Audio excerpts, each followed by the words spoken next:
पर आरएसएस प्रमुख के एक बयान ने भारतीय जनता पार्टी को 2015 के विधानसभा चुनाव में धूल चटा दिया था। अब इसी मुद्दे पर आरएसएस समेत भारतीय जनता पार्टी ने यू टर्न ले लिया है। दरअसल आरक्षण को लेकर आरएसएस चीफ मोहन भागवत के बयान को लेकर सियासत जारी है। साल 2015 में मोहन भागवत द्वारा आरक्षण नीति की समीक्षा की बात कही गई थी। उसका बिहार चुनाव परिणाम पर प्रतिकूल प्रभाव पड़ा था। ऐसे में अब चर्चा इस बात की है कि मोहन भागवत के बयान से बीजेपी को फायदा होगा। क्या लालू नीतीश के लिए ये लोकसभा चुनाव 2024 और बिहार विधानसभा चुनाव 2025 में बड़ा हथियार बनेगा? दरअसल आरक्षण का जिन एक बार फिर से बिहार की सियासत का माहौल गरमाने लगा है। आरएसएस प्रमुख मोहन भागवत के आरक्षण को लेकर नए बयान से महागठबंधन खेमे में बेचैनी बढ़ने लगी है। साल 2015 में मोहन भागवत ने आरक्षण की समीक्षा को लेकर जो बयान दिया था उसे लालू यादव ने मुद्दा बनाया था और विधानसभा चुनाव में आरक्षण के मुद्दे पर ही बीजेपी को पटखनी दी थी। लेकिन इस बार आरक्षण के समर्थन में जिस प्रकार से मोहन भागवत का बयान सामने आया है, नरेंद्र मोदी के लिए बिहार में वह संजीवनी भी बन सकता है। दरअसल साल 2015 विधानसभा चुनाव में नरेंद्र मोदी ने बिहार में कई सभाएं की थी, लेकिन आरएसएस प्रमुख मोहन भागवत के आरक्षण वाले बयान ने सब पर पानी फेर दिया।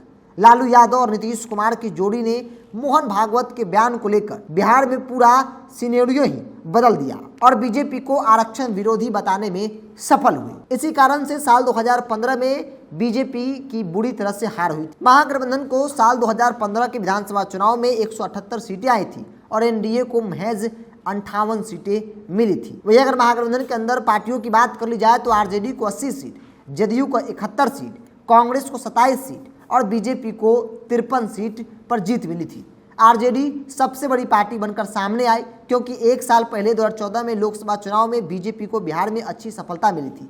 आरजेडी को केवल 4 लोकसभा सीटों पर ही जीत मिली थी, तो जदयू को केवल 2 सीटों पर ही जीत मिली। लेकिन आज की तारीख में जिस प्रकार से नरेंद्र मोदी के लिए नीतीश कुमार, लालू यादव तमाम विपक्षी पार्टियों को एकजुट कर रहे हैं, मुसीबत पर मुसीबत बन रहे हैं, बैठक पर बैठक हो रही है, जिससे भारतीय जनता पार्टी काफी असहज हो गई है। इस बीच आरक्षण को लेकर आरएसएस प्रमुख मोहन भागवत का एक बयान ने मानो भूचाल ला दिया है।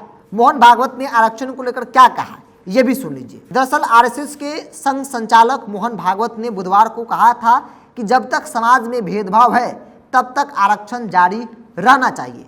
भेदभाव भले ही नजर नहीं आए लेकिन समाज में व्याप्त है। मोहन भागवत ने यह बयान महाराष्ट्र स्थित नागपुर के कार्यक्रम में अपने संबोधन में दिया था। उन्होंने कहा कि सामाजिक व्यवस्था में हमने अपने बंधुओं को पीछे छोड़ दिया और हमने उनकी देखभाल नहीं की है।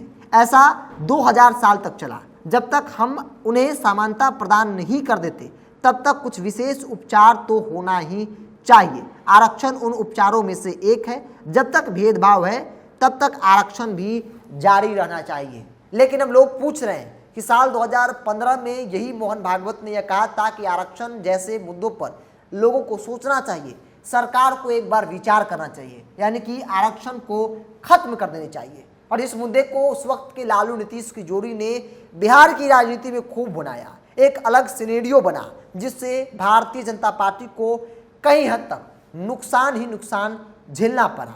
भारतीय जनता पार्टी को 2015 के विधानसभा चुनाव में धूल चाटना पड़ा। और आज की तारीख में तमाम विपक्षी पार्टियां इस मुद्दे को लेकर खासतौर पे बिहार की जो पार्टियां हैं, चाहे वो लालू यादव हो या फिर नीतीश कुमार हो, वो लगातार यह कह रहे हैं कि मौजूदा सरकार, नरेंद्र मोदी की सरकार आने वाले दिनों में आरक्षण को खत्म कर देगी। वो देश का नाम बदलना चाहती है, वो संविधान को बदलना चाहती है। इस बीच मोहन भागवत का एक बयान नरेंद्र मोदी के लिए संजीवनी तो विपक्षी पार्टियों के लिए, लालू नीतीश के गठबंधन के लिए मुसीबत के तौर पर देखा जा रहा है। अगर भारतीय जनता पार्टी इस मुद्दे को लेकर ग्राउंड जीरो पर जाती है और लोगों को समझाने में सफल हो पाती है तो फिर विपक्षी गठबंधन, महागठबंधन, इंडिया गठबंधन के दलों के लिए मुश्किलें और ज़्यादा बढ़ सकती है। इसलिए हमने आपको कहा कि एक बयान ने भारतीय जनता पार्टी को धूल चटा दिया तो दूसरा बयान विपक्षी पार्टी लालू नीतीश के गठबंधन के लिए एक बड़ा मुसीबत के तौर पर देखा जा रहा है। आप आरक्षण को लेकर क्या सोचते हैं? आप अपनी राय को कमेंट्स बॉक्स में रखिए।